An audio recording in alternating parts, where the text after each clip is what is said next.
جس شادی میں شادی کے عنوان پر باتیں کی جاتی ہے اور اسلام کا مقصد بتایا جاتا ہے کہ شادی کرنا کیوں ضرورت ہے. شادی کے 4 رکن ہیں, 4 پہلو ہے. شادی کرنا واجب ہے, شادی کرنا حرام ہے, شادی کرنا سنت ہے, شادی کرنا حرام ہے. واجب اس پہلو میں ہے, اس منزل میں شادی کرنا واجب ہے جب انسان گناہوں کی طرف زیادہ آمادہ ہو جائے, جب لڑکا ہو یا لڑکی ہو وہ گناہوں کی طرف بھاگنے لگے اور زنا کے مناظر کو سجانے لگے. اسلام کا فرمان یہ ہے کہ اس پر اب شادی یعنی نکاح واجب ہو چکا ہے کہ اب وہ نکاح کر لے. شادی کے دوسرے پہلو جو شادی فرض ہے یعنی نکاح اس پر فرض ہے جن کے پاس پیسے ہو, دولت ہو اور ان کی عمر ہو چکی ہو اور وہ بالغ ہو, ان شرطوں کے ساتھ کہ وہ مہر کا پیسہ ادا کر دے گا تو ان پر چاہیے کہ وہ شادی کر لے اور گناہ سے بچ جائے. اس مرحلے میں نکاح کرنا فرض ہے. اب شادی کے تیسرے رکن ہے جو شادی کرنا سنت ہے یعنی جس کے پاس پیسے بھی ہو اور گناہ سے بچ رہے ہو, گناہ کی طرف نہ جا رہے ہو, گناہ کی طرف قدم نہ بڑھ رہا ہو, اپنے نفس امارہ پر کنٹرول کر رکھے ہوئے ہو, جیسے کہ سرکار غوث اعظم کی ذات ہے, جیسا کہ غریب نواز کی ذات ہے, اعلیٰ حضرت کی ذات ہے, بزرگان دین کی ذات ہے, محبوب الہی کی ذات ہے, خواجہ قطب الدین کی ذات ہے.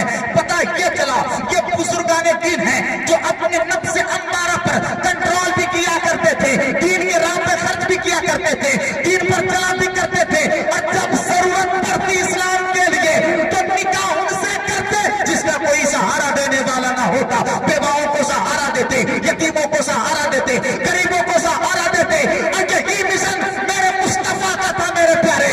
جب میرے مصطفیٰ 25 سالہ زندگی میں سب سے پہلی شادی وہ عورت ہے جو عرب میں بیوہ تھی جن کا نام خدیجہ کبریٰ رضی اللہ تعالی عنہا ہے.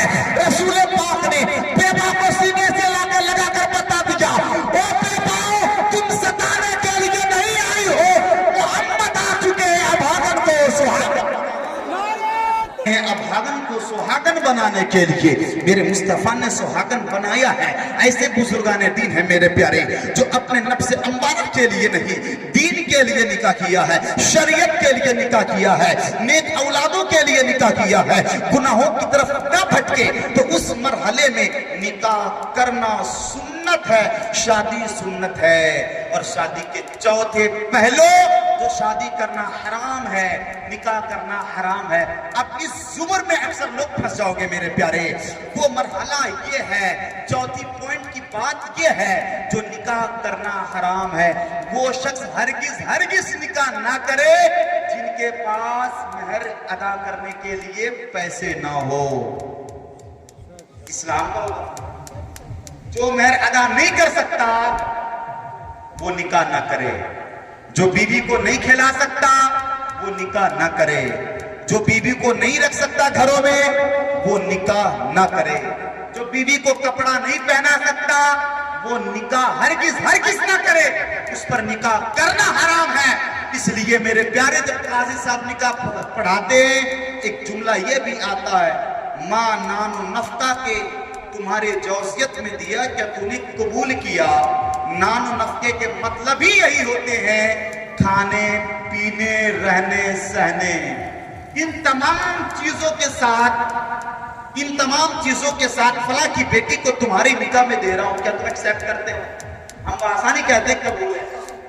تو ہمیں چاہیے ہم جیسا کھائیں ویسا بیوی کو کھلائیں, جیسا پہنا ویسا بیوی کو پہنائیں, جیسے ہم رہیں ویسے آپ کی بیوی رہے, تب وہ جائز ہے. اگر اسے کھلا نہیں سکتے, اسے صحیح سے پہنا نہیں سکتے, اسلام کا حکم یہ ہے کہ ایسا نکاح کرنا حرام ہے, ایسی شادی پھر حرام ہے.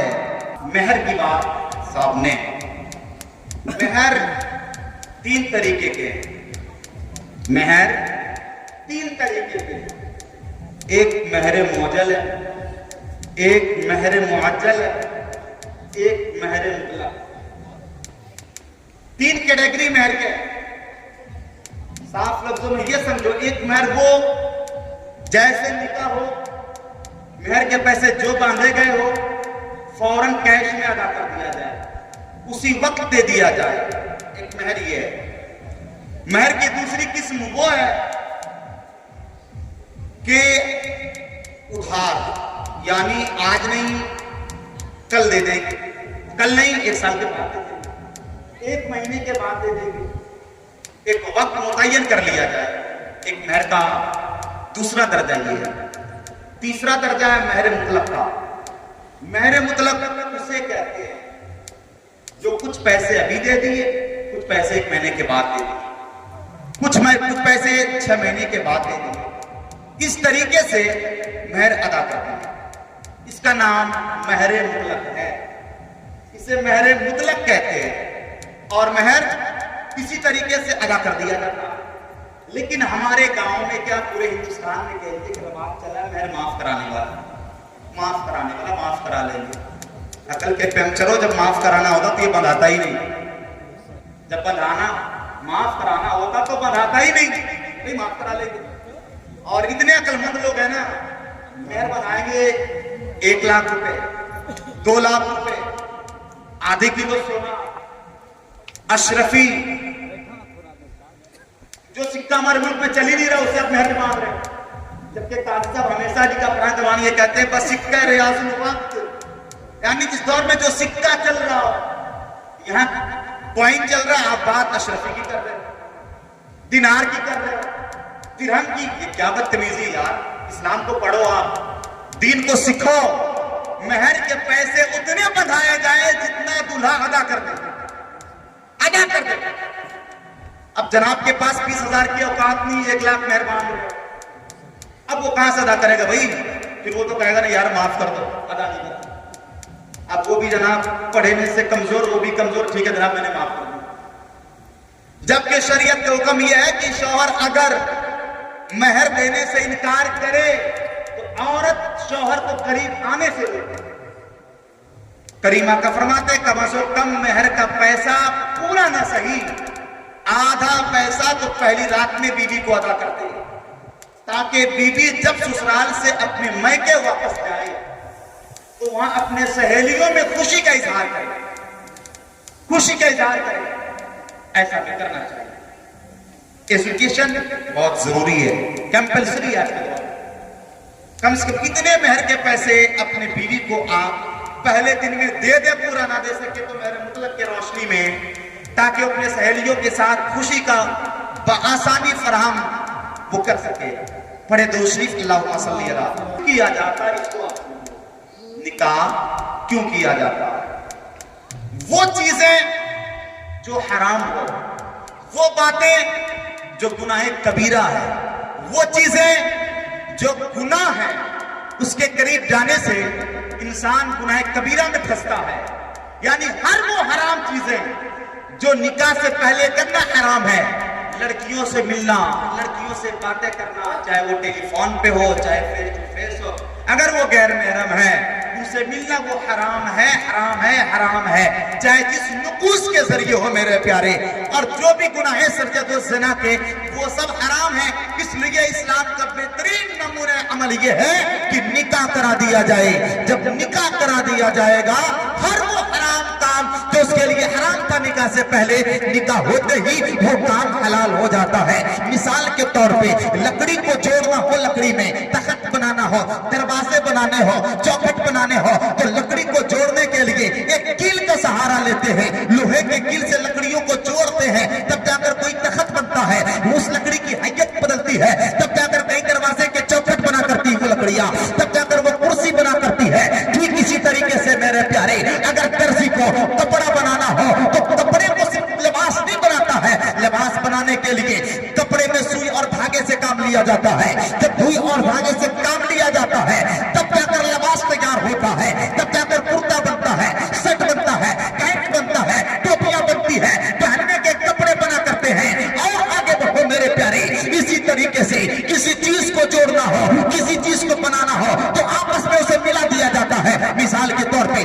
گھر بنانا ہو، سلیب ڈھالنا ہو تو ہم اس کی بنیاد ڈالا کرتے ہیں، پلر ڈالا کرتے ہیں، دیوار تعمیر کیا کرتے ہیں، سینٹنگ لگایا کرتے ہیں، تب جا کر کنکریٹ بچھایا کرتے ہیں، تب جا کر گھر بن کر تیار ہوتا ہے، تب جا کر انسان اس میں رہا کرتا ہے۔ ٹھیک یہی سسٹم نکاح کا ہے میرے پیارے۔ جو چیزیں حرام تھا، جو چیزیں حرام تھی، جو باتیں حرام تھی، اب وہ نکاح کر لیا ہے۔ نکاح کی فضیلت یہ ہوتی ہے، برکتیں یہ ہوتی ہے، ایک لڑکا ایک لڑکیاں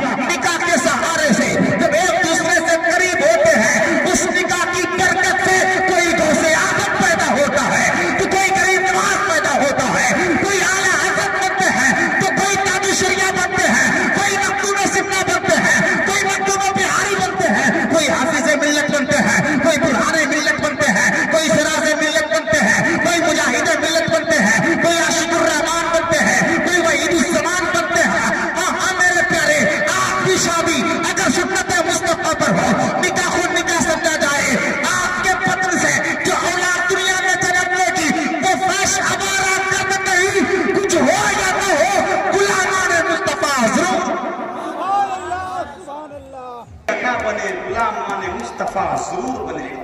مثال کے طور پر آپ کو آم کھانا ہو تو آپ پیڑ لگاتے ہو, اس کی سینچائی کرتے ہو, دیکھ بھال کرتے ہو, تب جا کر اچھا آم آتا.